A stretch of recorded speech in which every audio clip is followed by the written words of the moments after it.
Selamat siang teman-teman, saya Chandra Nebaho, kelas 10 IPA 2, bersekolah di SMA Santo Ignatius Medan. Di sini saya akan menjelaskan atau membahas wawasan Nusantara. Dan ini mengenai ujian formatif F2 saya di ujian PPKN.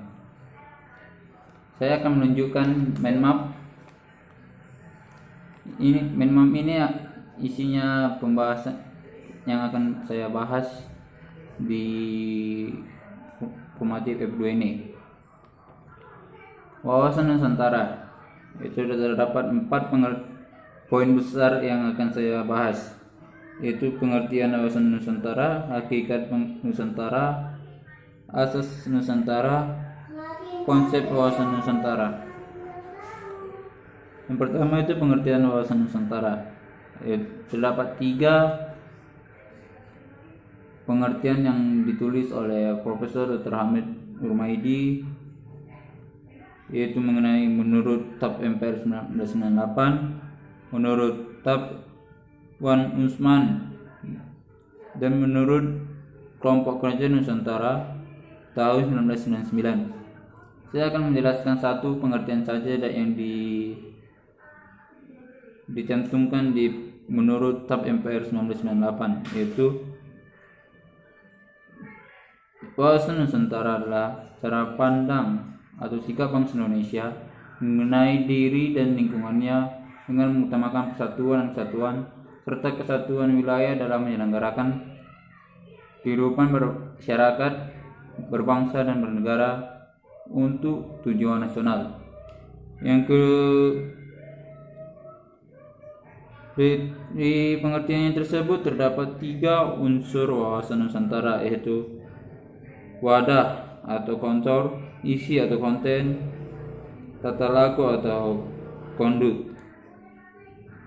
Wadah yaitu tempat masyarakat berkegiatan di organisasi seperti di bidang di eksekutif, legislatif, dan yudikatif. Di bagian isinya atau konten yaitu aspirasi, cita-cita dan serta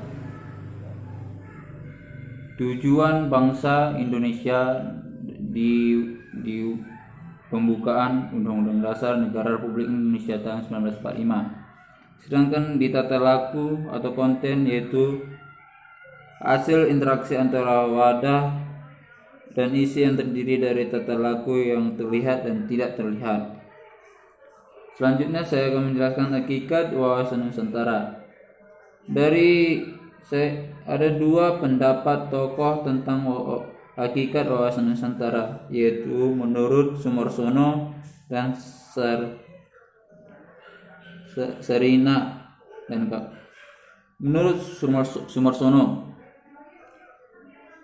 adalah hakikat keutuhan Nusantara adalah keutuhan Nusantara dalam pengertian cara pandang yang selalu utuh, menyeluruh dalam lingkup Nusantara demi kepentingan nasional. Yang kedua, menurut Sarinah itu menyatakan bahwa kita memandang bangsa Indonesia dengan Nusantara sebagai satu kesatuan. Yang poin ketiga itu asas wawasan Nusantara. Terdapat 7 asas yang wawasan Nusantara, yaitu pertama kepentingan yang sama, tujuan yang sama, keadilan yang berarti, kejujuran, solidaritas, kerjasama, dan kesetiaan terhadap kesepakatan bersama. Yang poin keempat itu konsep wawasan Nusantara. Di konsepnya tersebut terdapat 4 konsep yang akan dibahas, yaitu konsep kesatuan politik, konsep kesatuan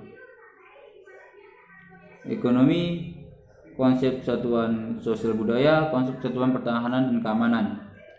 Di konsep politik terdapat 5 pengertiannya. Saya hanya mengambil satu pengertian saja, yaitu Pancasila adalah salah satunya falsafah serta ideologi bangsa dan negara yang melandasi, membimbing, dan mengarahkan menuju tujuannya.